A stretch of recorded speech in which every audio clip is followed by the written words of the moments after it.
Hello guys, welcome back to my channel. My name is Mike and today I am out in my backyard doing a video because it is an absolutely beautiful day out. There isn't a cloud in the sky that I can actually see, and so I thought it would be cool to get a little change of scenery and some fresh air and do it out here.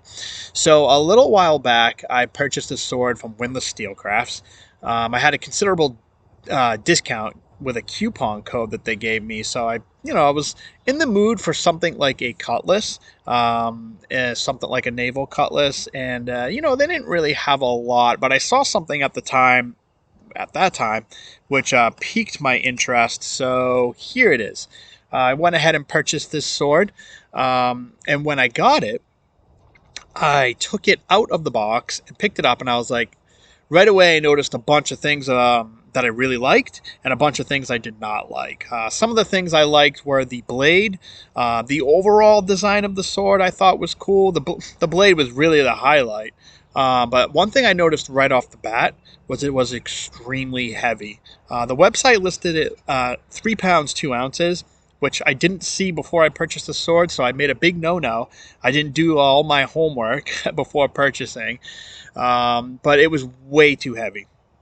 It was very cumbersome, very hard to move around, and due to the full basket hilt, it's not as maneuverable as a sword that does not have a basket hilt. Basket hilts can be a little bit restrictive, and I kind of knew that before I purchased this, but I thought I'd give it a shot. And I also noticed that the basket hilt on this sword looked a little bit modern in terms of its finish.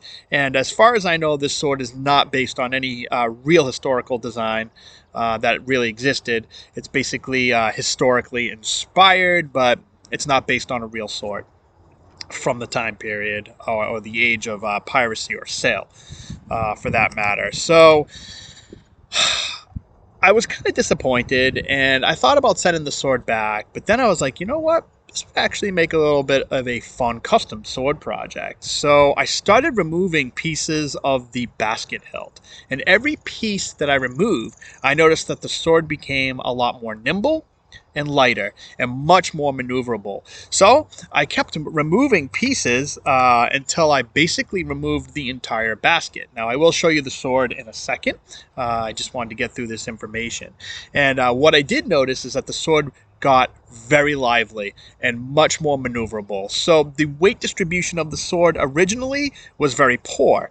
Most of the weight, actually the whole sword was just overweight, but a lot of the weight was situated back in the basket and the hilt area. So after removing all those pieces, like I said, the sword came alive. And so without further ado, here is my custom sword project with this sword. So as you can see, I removed pretty much all of the basket hilt except for this one bar right here. Now, why did I keep this one bar? Well, very simply for added hand protection.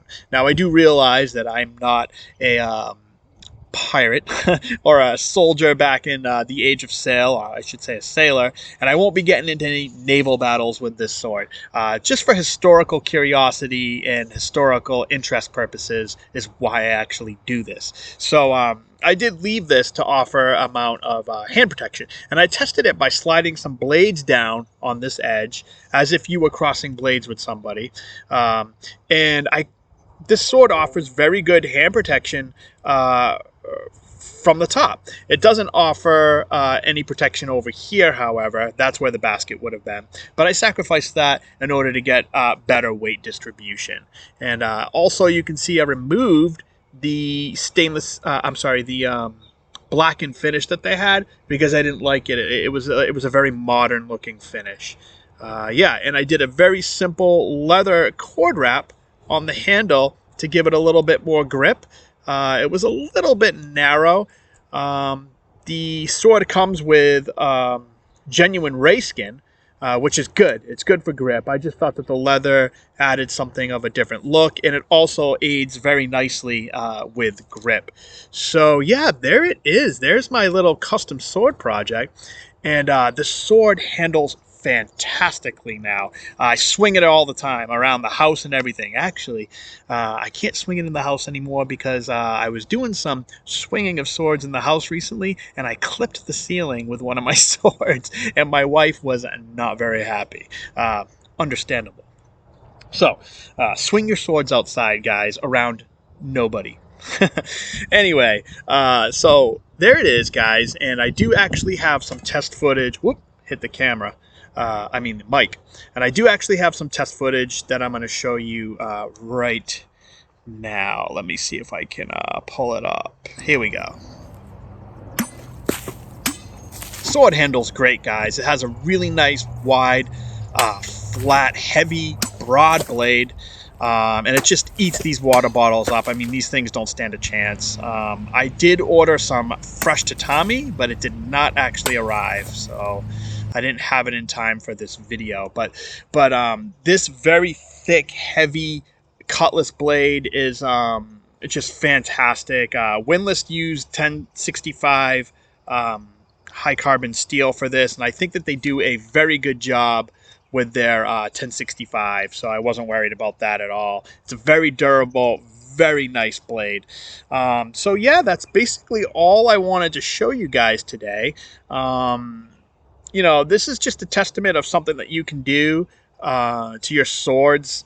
If you get a kind of a relatively inexpensive sword and you're not really happy with the way it is or how it handles, you know, have some fun with it. See if you can play around with it and fix it. Now, most people, including myself, like the sword to arrive at their doorstep the way they want it to be. You know what I mean? The way it handles. And so, you know, I like to mess around with my swords every once in a while, but I do prefer, you know, my sword to come properly weighted, and, you know, you don't have to do anything to it when it gets out of the box. You just, you know, it's like a plug and play thing, right?